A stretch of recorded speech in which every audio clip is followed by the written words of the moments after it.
So we jump from the 1960s to the 1970s,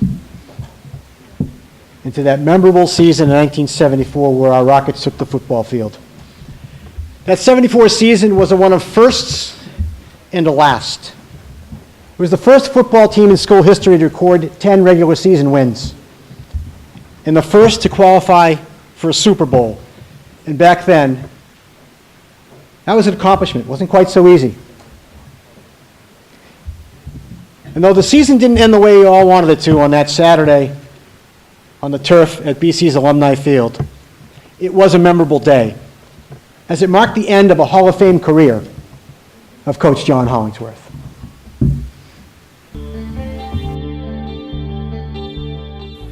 The 1974 Reading High football team, led by future Hall of Fame coach John Hollingsworth, had high expectations for the team's first Middlesex League title since 1967, after knocking on the door with an 8-1-1 record the prior season.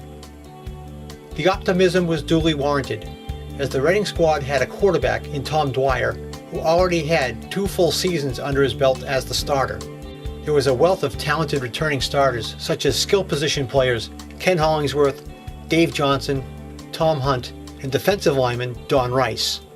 The Middlesex League was considered strong from top to bottom and was entering its first year as a Division I league. The Boston Globe may have put some added motivation out there for the Rockets, noting that the league was too strong and balanced for any team to go undefeated, thus most likely eliminating the possibility of a Super Bowl berth coming out of the Middlesex League.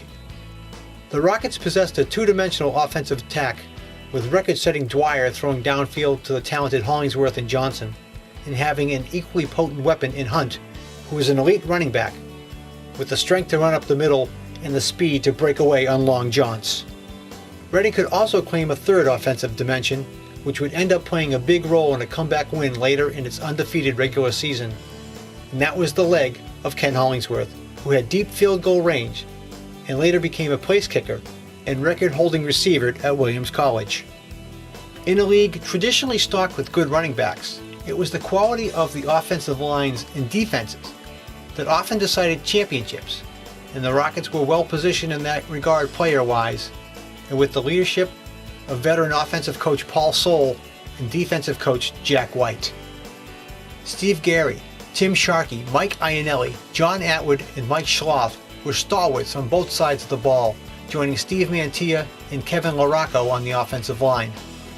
On defense, it was the two-way warriors along with Rice, Tom Radisick, Mark Kirby, and Norm Black in the front seven, with the athletic secondary of Jim Shiner, Tom McCarron, Johnson, and Hollingsworth. For the regular season, the defense held the opposition to 74 points and gave up more than one touchdown in a game only 3 times, and never more than 2 in a game. The Rockets opened against Marblehead in their lone out-of-league contest. In the 46-6 win, there were immediate signs of the offensive and defensive capabilities of the Reading team. Up next was the start of the grueling 9-game league schedule, starting with the 2 teams most favored to win the league crown in Woburn and Wakefield. Before a packed house at Birch Meadow Field, Reading faced a heavily favored Woburn team who sported a very big physical advantage on paper and a heralded running back in Joe Shula. As the team battled it out, it was quickly evident that no team was superior to the Rockets when it came to physical play. The Rockets bested Woburn all day in the trenches, gaining an 18-8 first down advantage. However, as the game wound down, that advantage was not reflected on the scoreboard when Shula's touchdown gave the Tanners an 11-7 lead with just 2.5 minutes left. What followed the Woburn score can simply be called the drive. Starting from his own 20-yard line, Dwyer completed 5 straight passes as they led the Rockets deliberately downfield. Then from the 5-yard line, and with only 30 seconds left, it was Hunt who carried the ball into the end zone, giving Reading a 14-11 victory. Defending league champ Wakefield was next in a road contest, and with a 4-touchdown first-half outburst, the Rockets held off the Warriors 28-16. After a routine win versus Winchester, the Rockets eked out a win in Watertown behind Hunt's career day. The bruising halfback ran for 186 yards and added a 62-yard punt return, in a 1913 victory. Sandwiched between blowout wins versus Melrose and Lexington, Burlington put an unexpected scare into the Rockets at home.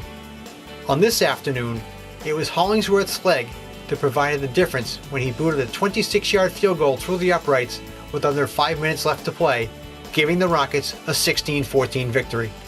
It all led up to an unexpected showdown at Belmont High School between two 8-0 teams.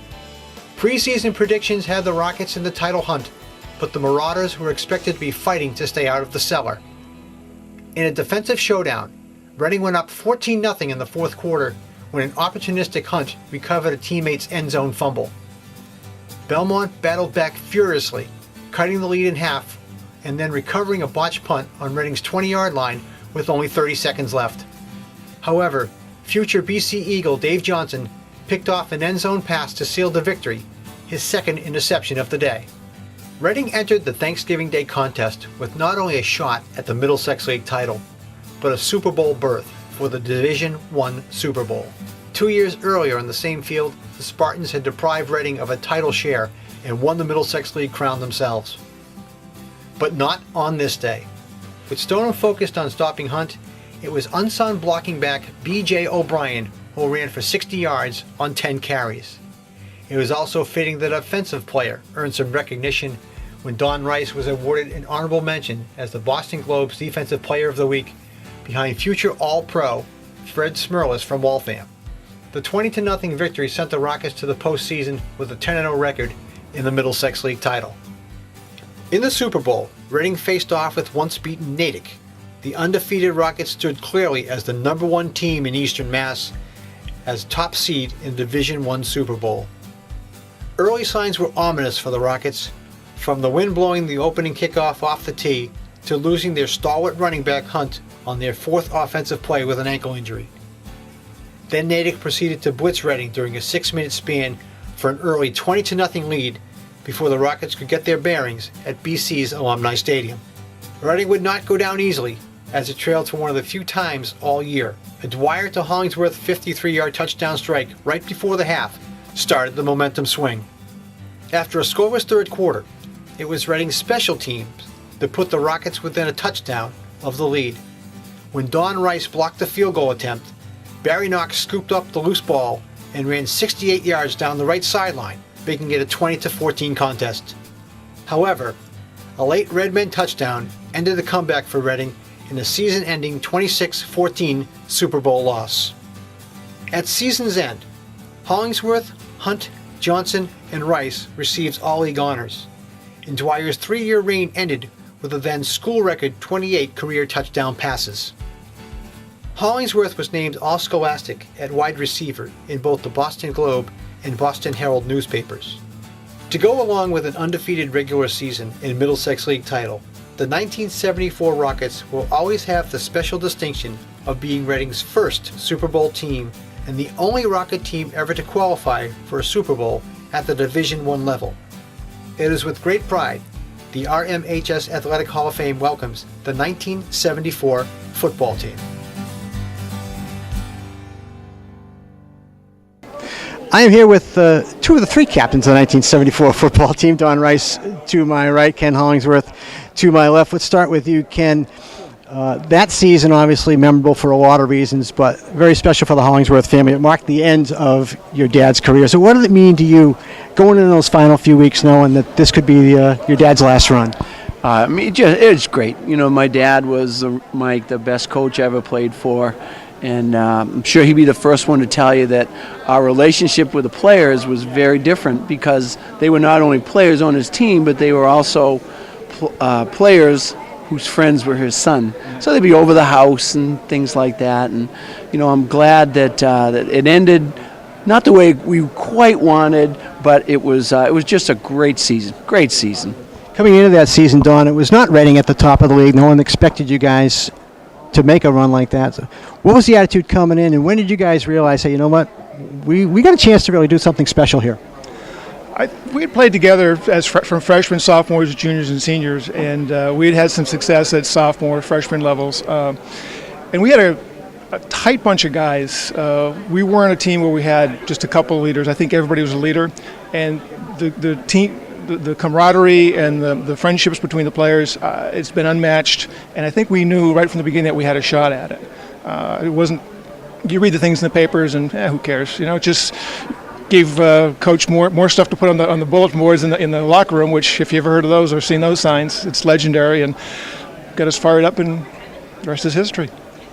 You were involved in arguably one of, if not the most memorable play in school history, a blocked field goal against Natick that you made Barry Knox famous. Take us through what went on in that play, because it is a play of legend. I don't know how legendary it is, and the memory's a little foggy at this point. I just remember going through, sticking my hand up, the ball hitting it, Barry picking it up and running like heck.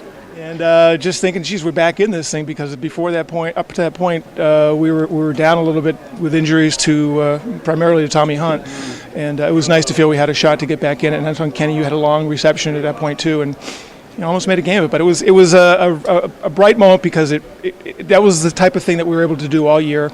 And when we really got down or behind the eight ball, something like that good happened, and we really felt it was going to carry on past that. Unfortunately, it didn't.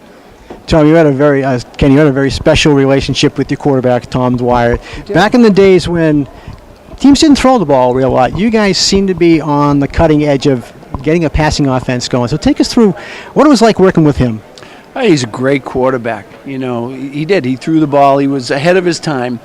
But, you know, we were friends for a long time, and had a great opportunity as we were younger, just throwing the ball. And so when I ever did get the chance to get up with him, it was great. You know, we just seemed to know what each other was going to do. So it was fun. It was really a lot of fun. It was fun then. It will be fun tonight. Thanks, Tony. Ken? Mike, this is a great night. Thank you. It will be a great night. So thanks, great. gentlemen. Thanks a lot. Thank you. I'd like to introduce the captains of the 74 team, Tom Dwyer, Don Rice, Ken Hollingsworth, and the other half of the Hall of Fame Hollingsworth, the coach, John Hollingsworth. Gentlemen.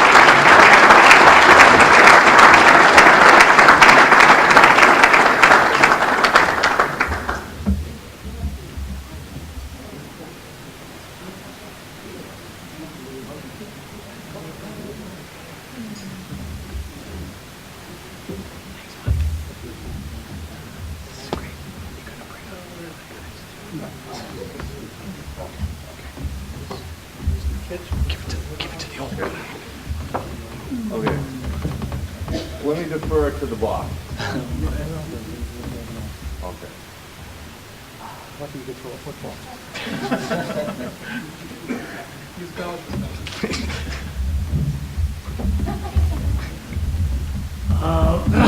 I saw John Fiore in here a little while ago, and I couldn't help but realize, John, I never told you how lucky you were to be playing on that artificial surface of yours.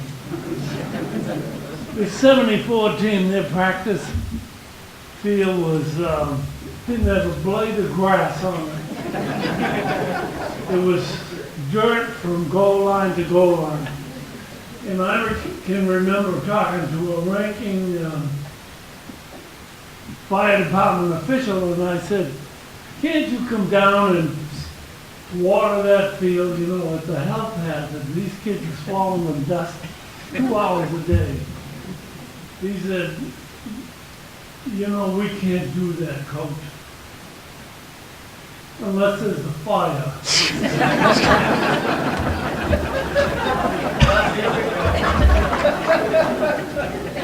Wouldn't you know? 2 nights later, there was a fire in the middle of our practice dirt field. And I was the first one that saw the blaze.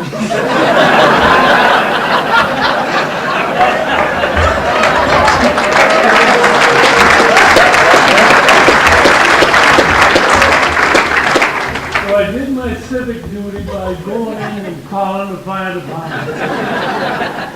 And sure enough, the fire trucks came and they put out the blaze. And to prevent the fire from spreading on the rest of that dirt field, they sprayed all the surrounding areas. it was much better after that. But this team is so special. They worked so hard. They played so hard. I never had to do any discipline on this team because either the captains or a player would come to me and say, "Coach, don't worry, the problem's all taken care of. It'll never happen again." So we had great leadership in the captains. We had terrific assistant coaches in Paul Solo and Jack White. And this team deserves to be in the Hall of Fame. Thank you.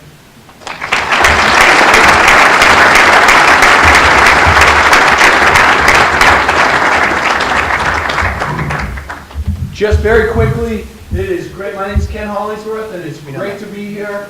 This is a fantastic crowd, a fantastic night. Ricky Carter made reference to it earlier in the night, but it is such a thrill for the Hollingsworth family, and I know so many of you out there, the fact that we have John Hollingsworth football field. So I'd like to give him a nice round of applause right here.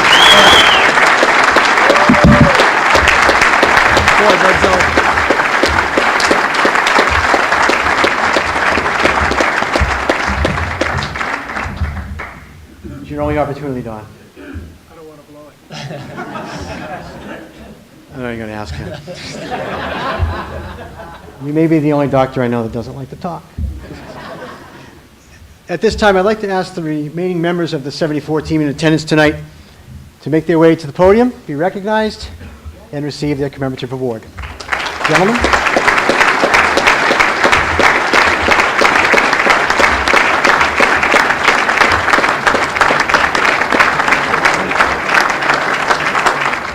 Recognize each individual person here. Again, all of us have been so thrilled to be over there at those tables.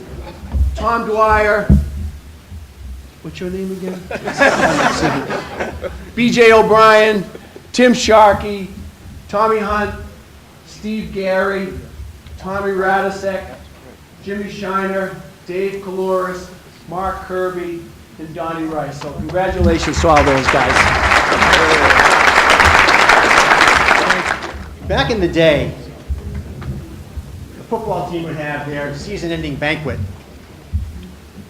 And fans would attend just to hear John Hollingsworth do what he did tonight, just tell story after story after story. It was worth going just to hear Coach at the microphone. It was vintage again this evening. By round of applause, how many people were in attendance at the Belmont game in 1974? Anybody?